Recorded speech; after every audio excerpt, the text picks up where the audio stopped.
Laizare Joseph Dresses Khangabo Bazaar opposite KM Blooming Higher Secondary School Khangabo Adongi apama makalgi khongrau furit skirt apron refer waistcoat suit makal kayagi pumyat amadi faizom loina na tongan ma makalgi design da police ki uniform su tuzari masita natna tongan ba school singi uniform sing su tuzari langsin birau miyamna master razen hairaga so hena khangna biraba matam kuina sangna lamasda miyamgi thaugal tawbiragleba miyu asigi makhada hangdok saba firol tuphamni Joseph Dresses Khangabo Bazaar opposite KM Blooming Higher Secondary School Khangabo Akupu Marolgi Damak contact Tobiyo 60093 55235 Natragana 9402 969242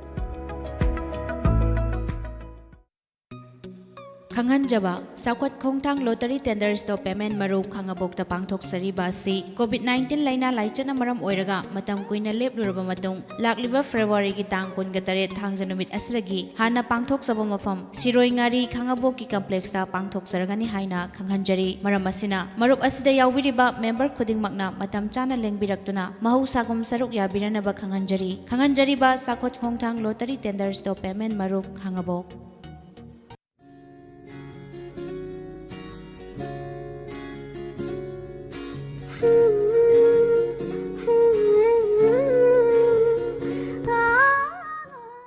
Tarungi makha tarakpada mupudna lakchari ngasigi Rashi Phal amadi matam gi Wapham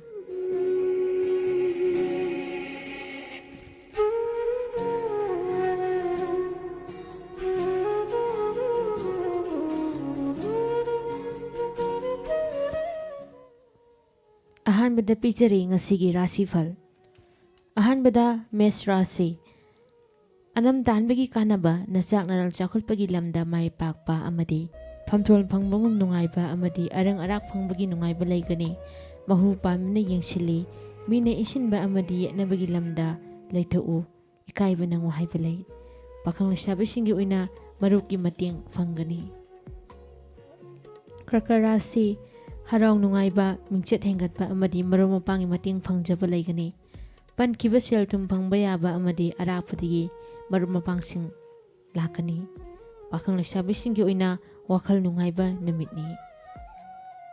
singhara si wanom thamnom da kanaba phangba angam bana chanbiba marum mapang loina duna pangba amadi hiram khudi makta mai pakcho haibalai napal lairabadi maithi gani pakhang lasabi gi oina ningba tungba khara wagani kainara si thauna pudokpana angam babulaina laksin bangamguni amadi naknabagi mating phangani sel thunggi lamda mai pakani aning bathaba pumba pangthok pangamgani pakhang lesabi singi oina laibak phagani tularasi ningsiba thungani anuba thoramda pungning changani amadi sendom yamgani adubu singnaba amadi yetnaba laibana tapong khangdabusu lei pakhang lesabi singi oina laibak phagani bisak rasi chin kaladi khana bayamba amadi imunai mutau haibalei imu munungi wataba amadi miyamna ngam wataba hena yaifaba nimit oigani pakhang lesabisingi oina nungsi mari fagani danu rasi nasana nairi sakhotpa amadi thauna lingjin pudokpana mai pakpa nimitni wangang soiragadi ikaiba nangu haiba nimit lei pakhang lesabisingi oina wangang daba fai Makarasi ningjaba thumgani lalol itik amadi oijaba tanbada nungaiba chakhotpa nimit oigani adubu khongthang haitrabadi choppa yaba amadi yetnaba lei pakhang lesabi singi oina nungsibana chanbi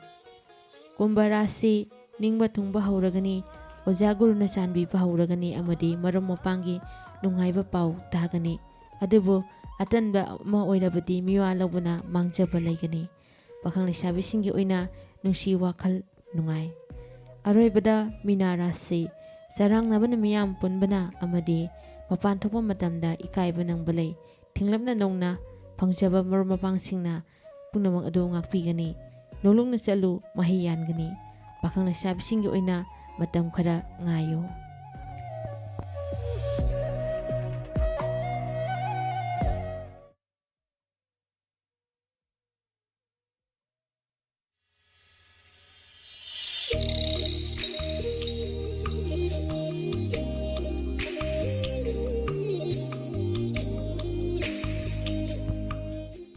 Ngasigi matam-matamgi wafamda mapuduna lakchari mayai kaba drugki factory laitanaba honase.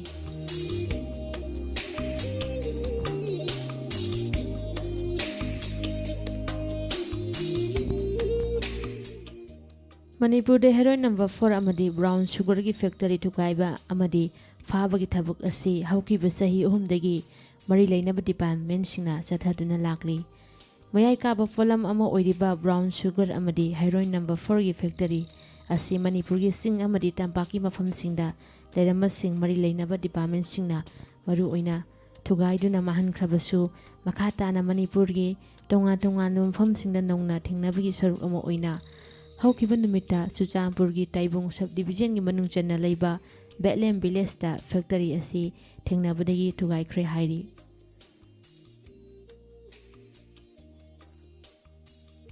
Manipur gi singi umang haukiba sei singda asigumba mayai karaba polam sing factory phagat khibaga loinana thugaiba sing amadi state asigi tampaki lam lungdasu mari lainaba department miyang singna phagat khaba laikhrabani. Lamdam asina mayai kaba polam kaya mapargi lebak sindagi pusilakpa phabagi thabak lepa laitana satharabasu hanba laitana loinana lalonbagi thabak tawriba leptri asimakti Manipur gi oina laibak thibani haina lobiyai. Mayai kaba polam phabagi pau asi numit khudingi lam asida tariba sina takpadi state asigi maru oiba lam asida mayai kaba polam sing seasonary haibasi yamna mak achumba wafamni. Madam de lamdam asigi haukiba sahi kontraronggi mamangdagi chatliba kumja lising ani kunmathoi fawba asida di accident center kaya yauduna mayai kaba polam sing sijanabagi laisuraba miyoi kaya layangliba asina maram oiraga Manipur drug chaba miyoi kaya leire haibasi achumba wafamni. State asigi mapalamdagi pusilakpa loinana laisuraba miyoi singda yonbagi khudongchaba fangaliba asi ngasi fawbada lamdam asigi meyamna mapung phana thingba ngamba leitri. Masida yamna luribadi drug chaba amadi yonbagi mari lainaba department na faba punbagi thabak leptana satharabasu mara lairaba miyoi singsu adubu wairul serak thabakta komthokpa manbagi mawong kaya ama thengnari. Miyamna khanba asina lalamba singbu kangkhatpa manbagi mawong asina leibugum tawri haina state asida ningphung ngangnaba asimakti achumba wafamni.